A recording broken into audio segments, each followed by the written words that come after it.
Assalamualaikum warahmatullahi wabarakatuh. Salam sejahtera bagi kita semua.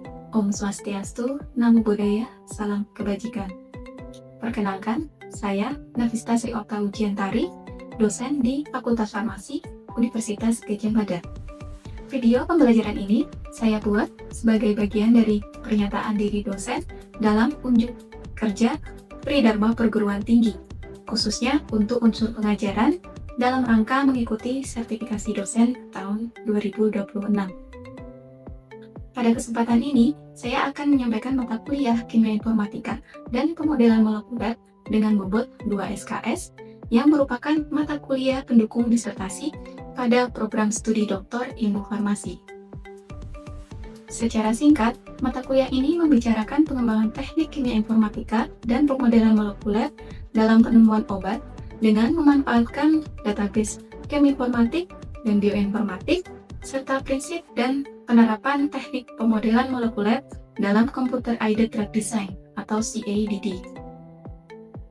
Mata kuliah ini memiliki 3 capaian pembelajaran lulusan atau CPL, yaitu penguasaan teori dan konsep sains lanjut, penguasaan prinsip teknologi mutakhir, serta penguasaan teori aplikasi dalam bidang ilmu kefarmasian. Dari 3 CPL tersebut, dirumuskan 4 capaian pembelajaran mata kuliah atau CPMK. Yang pertama, mahasiswa dapat memahami ruang lingkup pengembangan kimia informatika dan pemodelan molekul. Kedua, mahasiswa dapat menjelaskan pemanfaatan database cheminformatik, bioinformatics. Ketiga, mahasiswa dapat menjelaskan prinsip pemodelan molekul berbasis molekul kecil dan peptida.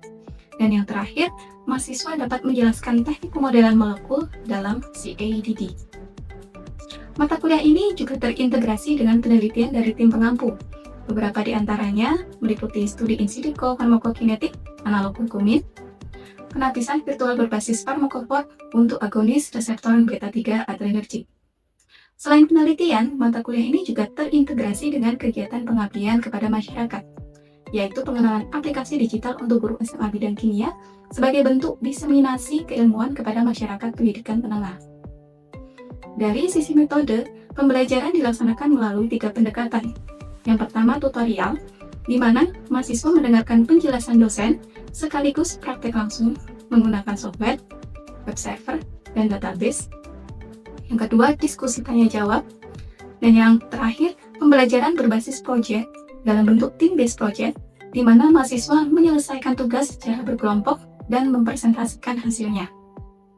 Untuk penilaian, komponen terbesar berasal dari hasil team-based project dengan bobot 70%, aktivitas partisipatif sebesar 10%, dan tugas kognitif sebesar 20%. Seluruh materi, video tutorial, tugas tersedia secara daring melalui platform LMS, yaitu LUGM, dan sebagai media pendukung, mahasiswa akan menggunakan berbagai software, mengakses web server, dan database, termasuk menggunakan panduan tutorial seperti buku cara gambar struktur kimia sederhana secara digital, dan modul penggunaan software MOE. Demikian gambaran umum mata kuliah ini. Selanjutnya, saya akan menyampaikan salah satu topik dalam mata kuliah ini, yaitu evaluasi ADMET secara in silico yang merupakan tahapan krusial dalam proses CADD. Oke, semuanya sudah hadir ya. Kalau gitu, kita mulai perkuliahannya. Sebelumnya, Assalamualaikum warahmatullahi wabarakatuh. Waalaikumsalam warahmatullahi wabarakatuh. Oke, apa kabar semuanya? Baik, Bu. Baik, Ibu. Alhamdulillah. Nanti hari ini untuk kuliah kimia informatika dan pemodelan molekuler, Anda akan mempelajari tentang evaluasi ADMET. Ini sesuai di RPKPS ya. Oke, nah minggu kemarin kita udah kuliah apa ya? Masih ingat nggak? CADD, Bu. CADD, Bu. CADD, Bu. Apa itu CADD? Kok cuma disebut CADD aja? Computer Aided Drug Design. Nah, itu bahasa Inggrisnya Mas bisa jelaskan nggak itu apa? Tentang ini Bu, menggunakan komputer sebagai alat bantu untuk penemuan senyawa obat baru. Oke, jadi ini ya menggunakan komputer untuk menemukan senyawa obat baru. Nah, tekniknya ada apa aja? Ada yang ingat nggak? Kemarin saya menyampaikan ada beberapa teknik kan? Apa aja?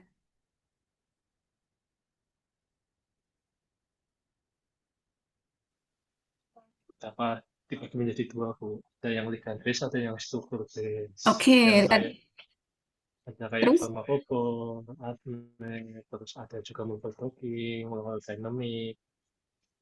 Oke, ya, sip. Terima kasih Mas Bakti. Jadi dalam CADD minggu kemarin kita apa istilahnya sudah mempelajari ya, ada beberapa nanti ranah ya, ada dua di structure base sama yang ligand base. Nanti yang ligand base contohnya pakai kisar, Markov modeling. Nanti untuk yang structure base eh, ada teknik menggunakan molecular docking, molecular dynamic. Nah, salah satunya juga nanti yang hari ini, Dek, ADMET evaluation. Ini nanti Anda bisa menggunakan teknik ya in silico. Jadi ini adalah apa istilahnya evaluasi menggunakan perhitungan dari komputer gitu, dari software, dari algoritma untuk mengetahui nanti parameter-parameter ADMET yang akan diperoleh apa aja gitu. Oke, jadi saya jelaskan dulu nanti dari perkuliahan ini apa yang akan Anda peroleh ya, pembelajaran apa yang akan Anda peroleh. Yang pertama nanti Anda bisa menguraikan konsep ADMET. Kemudian nanti juga bisa menjelaskan parameter dari ADMET itu sendiri dan menginterpretasikan hasil ADMET. Jadi ini sesuai di RPKTS ya. Sesuai nanti untuk yang evaluasi ADMET ini dia untuk capaian yang CPMK keempat dan CPL yang 2.4 gitu. Nah ini referensi yang saya gunakan. Ini ada eh, dari textbook dan juga paper gitu. Ya, mungkin nanti Anda juga bisa mencari sendiri ya. Sekarang apa tuh akses jurnal kan banyak gitu. Jadi Anda misalnya mau mencari contoh ADMET in silico seperti apa, nanti Anda bisa cari di paper-paper gitu. Oke, selanjutnya nanti yang akan Anda pelajari hari ini apa aja? Tadi tentang konsep ADMET, terus bagaimana nanti melakukan evaluasi ADMET secara in silico, terus kita praktek ya, praktek langsung menggunakan software atau web server untuk kalkulasi ADMET. Kemudian nanti ada penugasan kelompok ya. Kan ini Anda sudah S3 tuh, jadi sesuai kesepakatan kita, tidak semua dalam satu pertemuan itu adalah hanya teori. Jadi nanti ada apa istilahnya tugas mungkin nanti di 50 menit selanjutnya ya setelah saya memaparkan teori, nah itu kita masuk ke tugas kelompok. Nah nanti di tugas itu saya bagi satu kelompok, ada yang tiga, ada yang dua. Kemudian setelah Anda mendiskusikan dengan satu tim, nanti kita presentasi dan diskusi. Terus diakhiri nanti dengan refleksi apa yang sudah Anda peroleh pada hari ini. Gitu ya. Nah, kemudian saya mau tanya nih, eh ADMET evaluation itu di dalam penemuan obat itu posisinya di mana ya? Ada yang masih ingat nggak? Kalau penemuan obat itu posisi ADMET itu di mana? Di preclinical in silico, Bu. Di preclinical, Preclinical in silico. clinical in silico. Itu maksudnya apa itu, Mbak? Bedanya sama Jadi clinical study apa?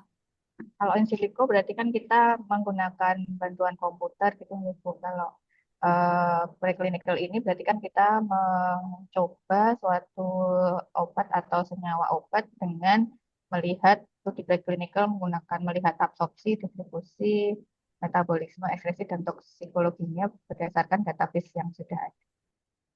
Itu untuk yang in silico ya. Kalau bedanya sama clinical, ada yang tahu nggak? Preclinical sama clinical itu bedanya apa?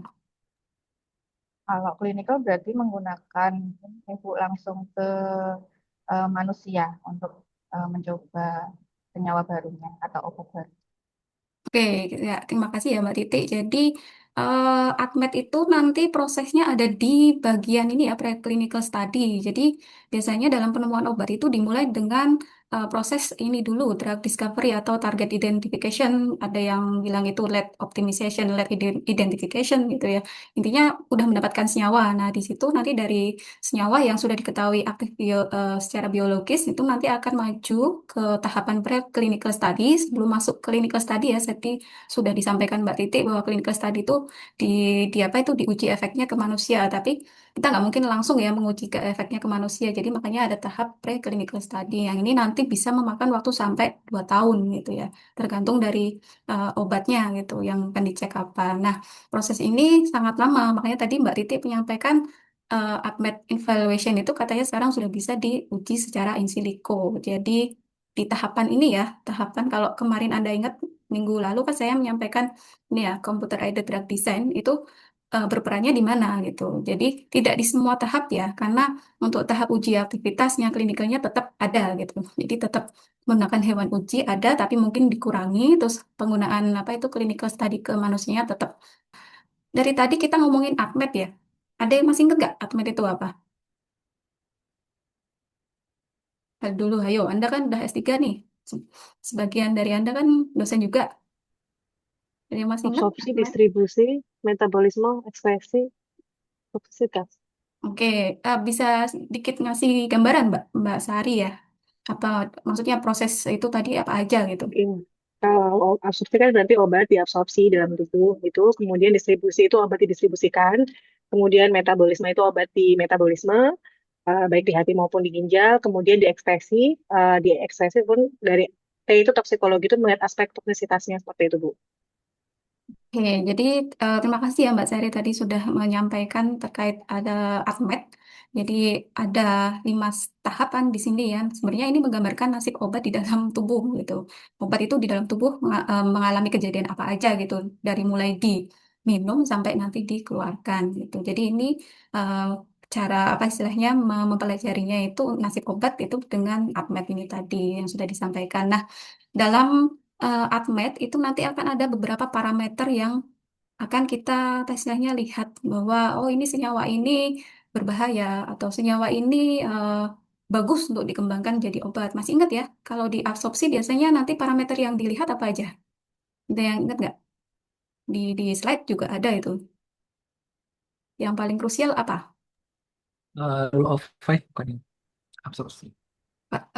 Kalau rule of five nanti sebelum kalau di absorpsinya. Baik, Bu. Kalau di absorpsi itu ada human intestinal absorption, Mhm.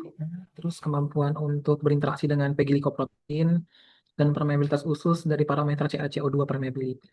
Ya, ya, terima kasih Mas Juna. Jadi untuk yang absorpsi itu ya yang dilihat kebanyakan nanti kemampuan sebenarnya obat itu bisa pindah dari saluran cerna ke peredaran darah gitu. Jadi di dalam apa tubuh kita itu kan di lambung usus itu kan nanti ada banyak pembuluh darah ya. Dan di situ tempat-tempat di mana zat-zat yang masuk ke dalam tubuh kita itu diserap gitu. Nah, nanti parameter yang dilihat di absorpsi itu yaitu tadi apakah obat itu bisa nembus usus kita itu tadi enggak gitu atau lambung gitu bisa nembus membran usus nggak gitu. Kemampuannya gimana? Karena itu nanti akan mempengaruhi jumlah obat yang berada di dalam peredaran tubuh. Gitu. Kalau kemampuannya semakin bagus, berarti nanti jumlah di dalam darahnya akan tinggi. Jadi HIA-nya semakin tinggi, berarti nanti semakin bagus diserap gitu. Selanjutnya saya jelaskan ya untuk ACMED dengan in silico itu caranya pakai apa ya? Pakai software nanti. Mungkin ada yang harus diinstal, tapi ada juga yang kita tinggal akses gitu. Tinggal akses ke web server. Contohnya Swiss ACME, kemudian ada ACMED Lab, ACMED SAR, dan PKCSF itu sekarang juga menyediakan. Jadi tidak hanya software, tapi juga nanti web server Anda tinggal menginput ininya saja. Nah, untuk yang Protox, dia itu hanya untuk prediksi toksisitas. Kalau Swiss AdMed, ini kebalikannya Protox ya, dia malah nggak punya prediksi toksisitas. Nah, eh, sebelum kita masuk ke praktek, saya akan memberikan data ya ini untuk apa istilahnya mengingatkan Anda kembali dulu waktu S1. Jika ada data senyawa seperti ini ya, ada senyawa A dan B, nanti Anda akan pilih senyawa mana yang akan Anda kembangkan jadi obat.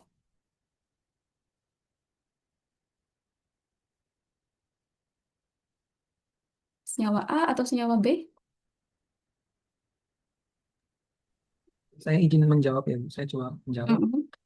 Kalau saya mungkin dengan pertimbangan ini akan dikembangkan sebagai obat yang umum, bukan obat ke sistem saraf pusat, saya lebih memilih senyawa A karena meskipun dia CYP3A4 inhibitor yang masih bisa dimodulasi, eh, dia tidak menembus BBB karena ada potensi toksik dan Ames HRG-nya juga negatif sehingga dia lebih kurang berpotensi toksik dibandingkan senyawa B.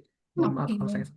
Oke, sip-sip. Makasih, Mas Juna. Jadi, kalau dikembangkan untuk jadi obat, nanti yang kemungkinan yang paling eh, bagus itu adalah nanti yang A ya, yang lebih baik ya.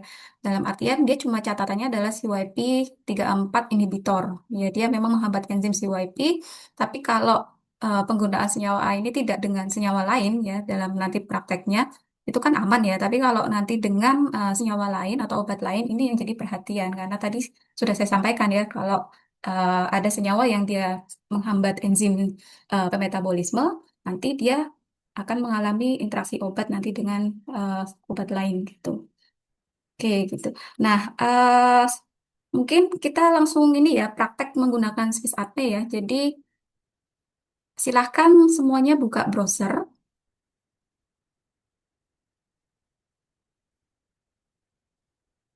Oke, kemudian silahkan masuk ke swissarmy.ch.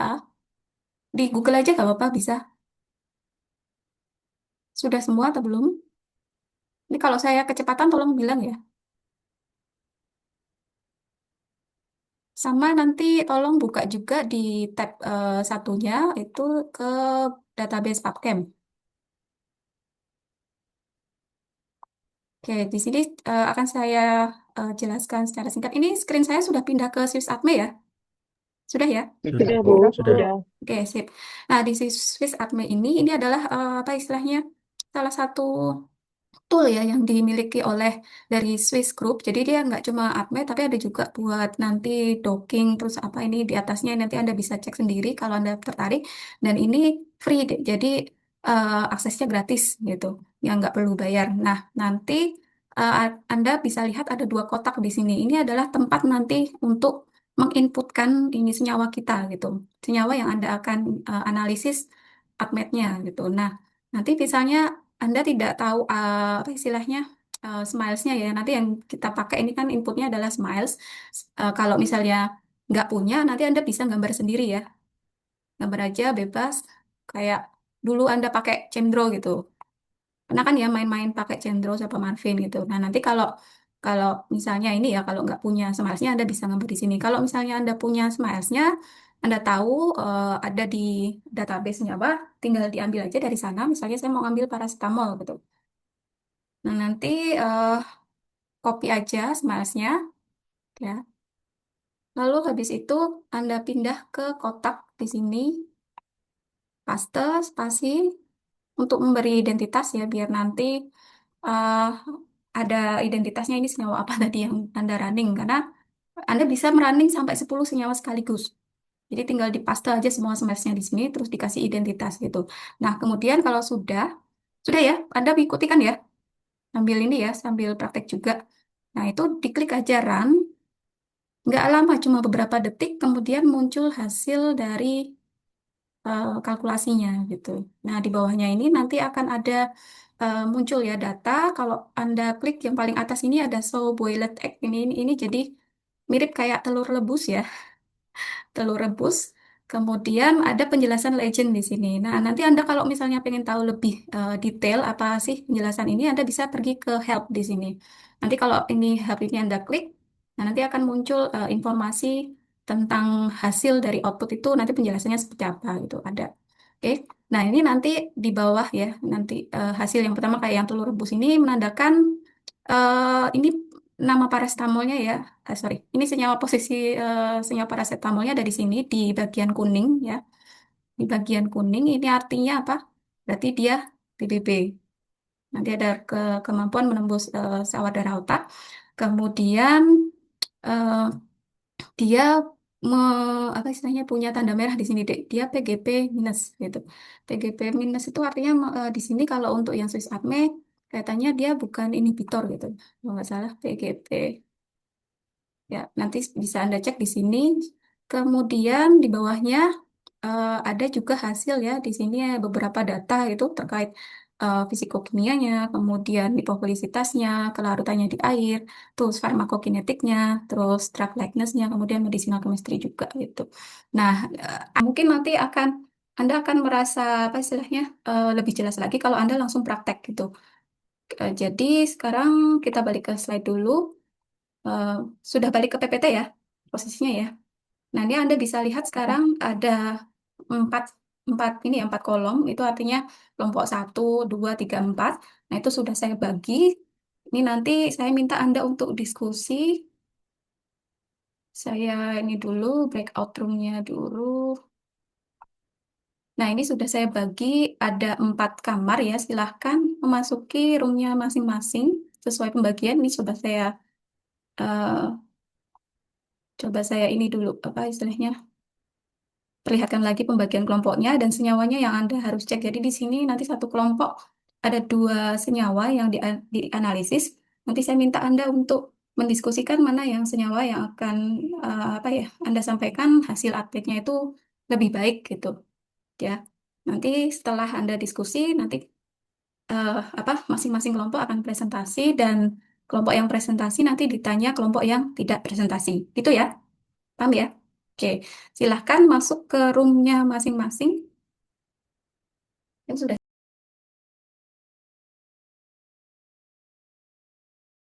Bu, saya sudah mencari dengan Oh Mbak ya, Sari, gimana, Mbak? Bu.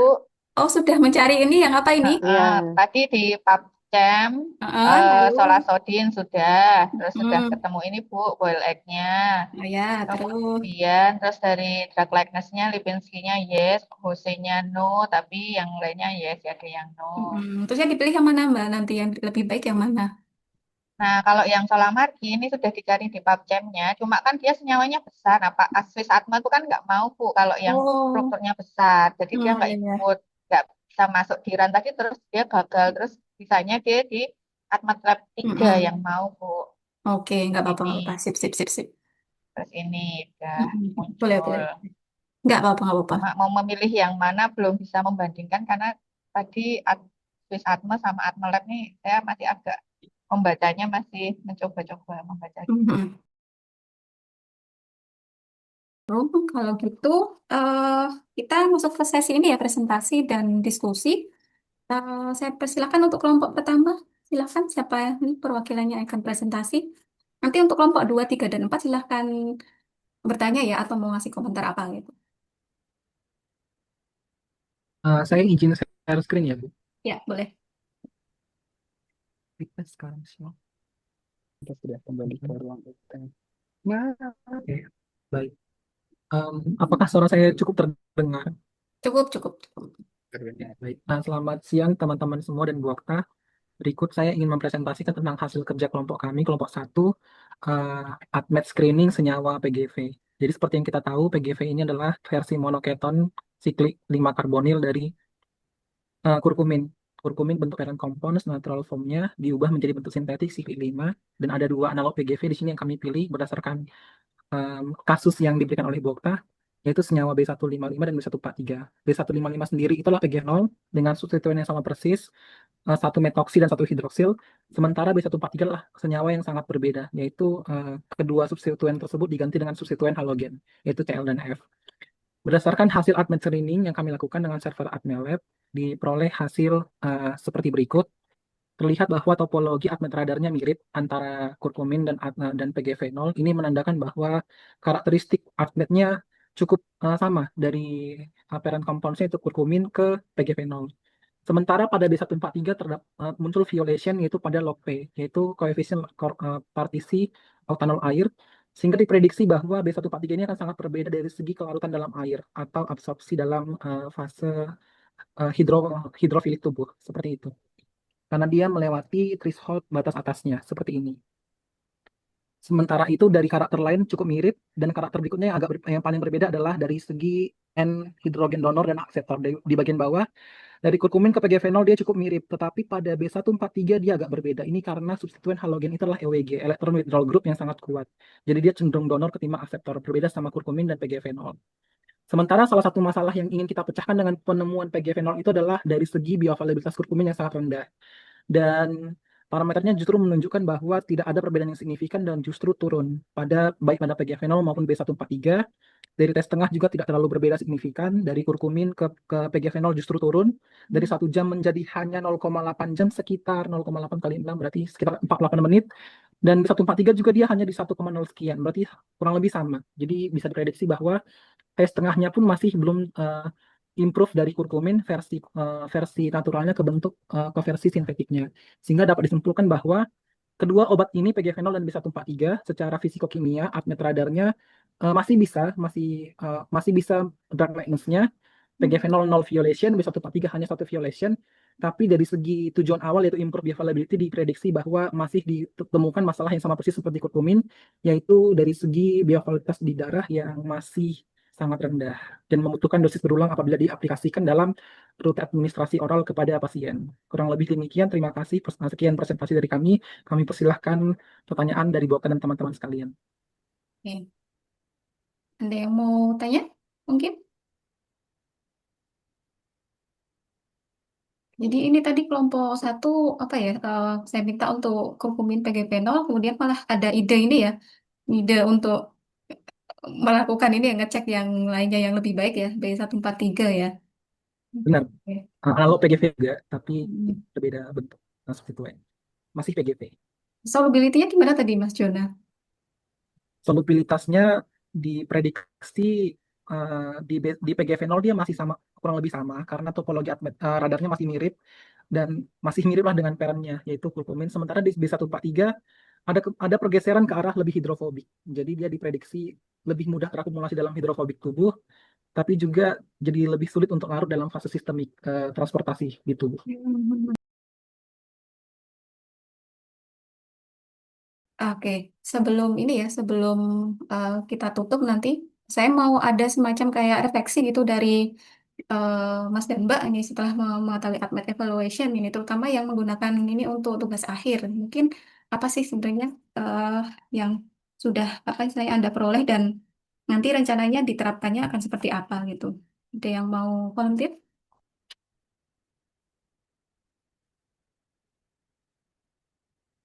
Buat Anda penting nggak gitu loh ADMET itu? Halo? Penting Bu Okta, izin menjawab. Oke. Oke.